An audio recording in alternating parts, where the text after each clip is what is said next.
Dwi'n pwsio'n look braidd, dwi wedi mentro i gylch y gwartheg, ond ddim gwartheg sy'n yma, ond merlod. Yn ogystalliaeth Barnu Stoc mae yma. Dwi wedi dwy'n un o'r beirniad am eiliad. Lywri, Ryd, ti'n o reit? Iawn, diolch. Iawn, sori i dorri ar draws y beirniadu yma, ond mae'n ogystalliaeth go bwysig mae yma'n does. Esbonio chydig am hon. Oes, o'r cystadleuaeth Barnu merlod i hon, a y blwyddyn yma merlod adran A sydd yn cael ei dewis fel y bryd.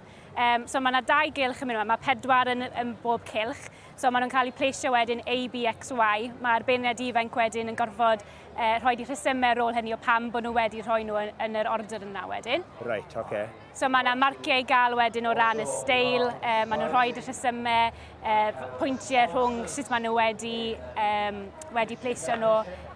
So bydd pawb yn cael cwarter awr i edrych arno nhw nawr, a wedyn 2 funud yr un wedi rhoi rhesymau pam bod nhw wedi pleisio nhw fel maen nhw wedi. Reit, so da chi wedi pigo pwydych restr chi o'r gorau i'r gwanna yn barod, a maen nhw'n gorfod gobeithio pigo'r un fath â chi. Na chi, trial matcho hynny, neu os ddim rhoi i'r rhesymau pam bod nhw wedi gwneud hynny. So falle nhw bydd yn gywir a ni ddim yn gywir. Ydy hynna'n debygol o ddigwydd efo 4 beirniad? Ydy, mae pawb a'i teip o ran be maen nhw'n cadw adre, so falle bydd y beirniadau, bydd pawb ddim yn gytun, so wedyn na'r dasg wedyn i'w rhoi eich rhesymau o pam ddech chi'n pleisio nhw fel yna. Ie, yn hollol. A wedyn, maen nhw'n esbonio bob peth, a mae o'n dipyn o fraint yn dydi o. Maen nhw'n y cylch, maen nhw'n dod rhywedd o'r rali sir a bethau gychwyn yn dod. So maen nhw'n dod dda iawn i gyrraedd fan hyn, so mae'n ffodus iawn bod nhw'n cael dod i'r sioe fawr a cael y siawns i wneud hynna. Fi sy'n ffodus i wneud y cystadleuaeth sawl blwyddyn nôl, a mae hwnna wedi rhoi platfform da iawn i fi'n hunan mi'n mlaen i fod yn beirniad.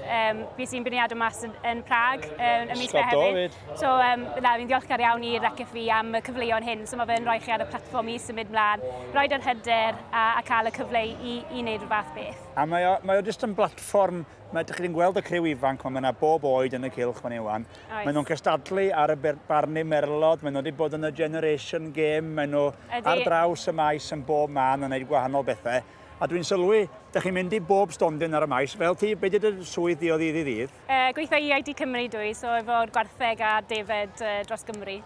Gwartheg a defed a beirniadu merlod? Ie, wel mae'r merlod yn dod o'r teulu, really. So dwi'n 5 cenedlaeth o fewn teulu ni sy'n cadw a bridio cyffylau Cymraeg.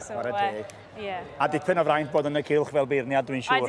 Odi, na braint mawr iawn, achos fel o'n i'n sôn, yn hunan wedi dod trwy ddod YFC, a mae fe'n braf i gallu rhoi rhywbeth nôl i'r YFC nawr. Diolch i'r ifanc ynddo. A diolch i ti am y sgwrs, mae gen ti swydd yna i well ti fynd. Oes, diolch yn fawr iawn i chi. Pob lwc, diolch. Thank you.